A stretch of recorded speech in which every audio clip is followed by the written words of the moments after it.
South Park philosophical moments.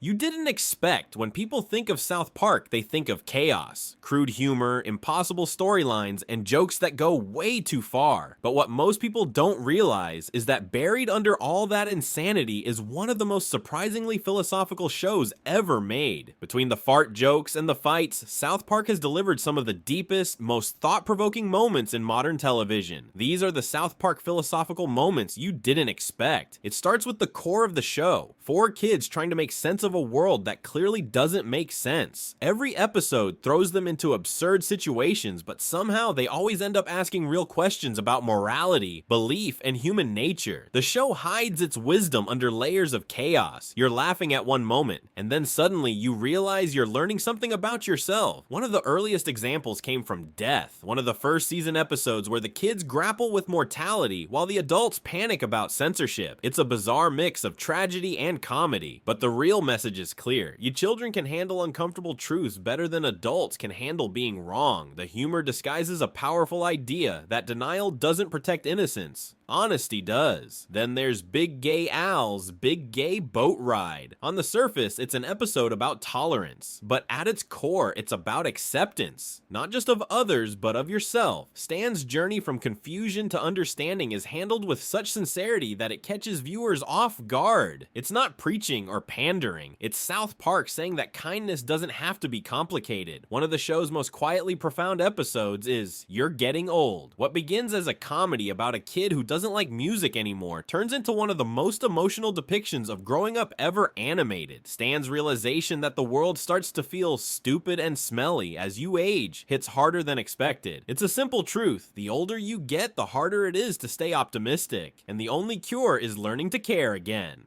South Park has always been self-aware about its own role in society, and nowhere is that clearer than in Raising the Bar. What seems like a roast of pop culture is really a meditation on standards, how society keeps lowering them until we forget what quality even looks like. Randy's ridiculous attempts to justify his behavior mirror everyone's tendency to excuse bad choices as just entertainment. The show's message? Being lazy isn't rebellion, it's surrender. In With Apologies to Jesse Jackson, the show took one of the most sensitive topics imaginable and turned it into a discussion about empathy and misunderstanding. Rather than focusing on offense, the episode explored how people interpret the same event in totally different ways. Reminded viewers that perspective matters, and that no one truly owns the meaning of a word or the pain behind it. Even the death of Eric Cartman, an episode that should have been nothing but comedy, hides a surprising philosophical twist. When Cartman thinks he's a ghost, he tries to make amends for everything bad he's done. The joke is that he doesn't actually change, but the message underneath is fascinating. People only confront their flaws when they think it's too late. It's South Park's dark way of asking,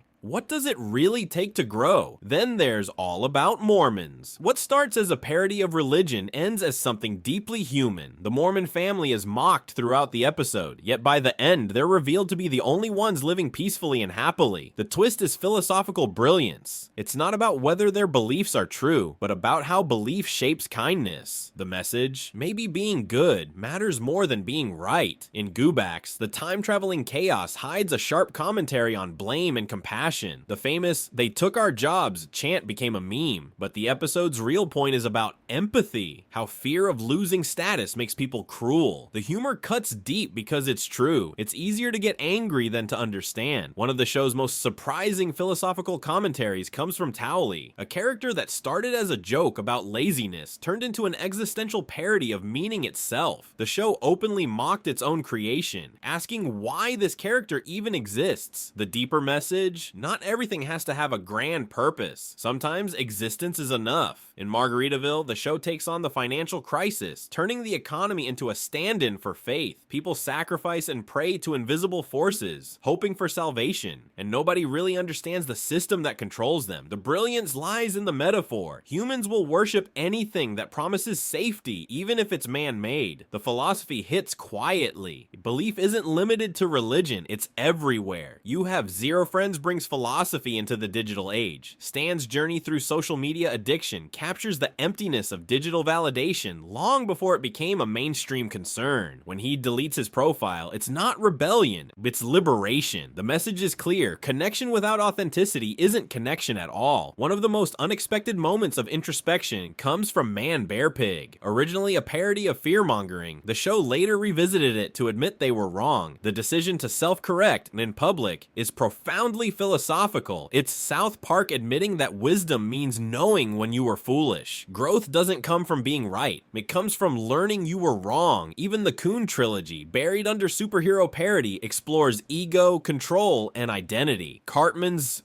obsession with being seen as the hero mirrors humanity's constant need for validation. The darker the story gets, the clearer the message becomes. The need to be special can destroy everything around you. It's not just a parody of superhero movies. It's a warning about narcissism itself. One of the show's most thoughtful lines appears in The Tale of Scrody McBoogerballs, when the kids accidentally write a book that everyone overanalyzes. It's absurd, but it exposes a real philosophical truth. People see meaning wherever they want to see it. The joke is that there's no deep message at all, but that's exactly what makes it so deep. South Park even gets existential in episodes like Cartman Land, where Eric inherits a theme park and learns that getting everything you want can actually make you miserable. It's pure irony. Cartman's dream of happiness becomes a lesson in emptiness. It's an echo of one of philosophy's oldest truths, that satisfaction never lasts, and wanting nothing is the only way to be content. Another moment that caught fans off guard came in My Future Self and Me, where the show tackled honesty and fear between parents and children. Instead of mocking family values, it asked a real question: is lying to protect someone ever the right thing to do? The conclusion wasn't simple, and that's what made it powerful. South Park doesn't give easy answers. It just holds up a mirror. In the pandemic special, the show captures something philosophers have debated for centuries: how people react to uncertainty. Every character tries to control what can't be controlled, and ends up miserable. The episode's quiet truth is that chaos is inevitable. The only peace comes from acceptance. It's comedy disguised as stoicism. What makes South Park's philosophical moments so effective is that they never feel forced. The show doesn't stop to deliver a message. It lets the absurdity speak for itself. Beneath the shouting and the satire, there's always a moment where the noise fades and something honest slips through. And maybe that's the ultimate philosophy of South Park: that truth doesn't need to be pretty to be real. It can be loud, messy, and even offensive. But if you listen closely, it's always there. In a world where everyone's pretending to have the answers, South Park keeps reminding us that asking the question is what really matters.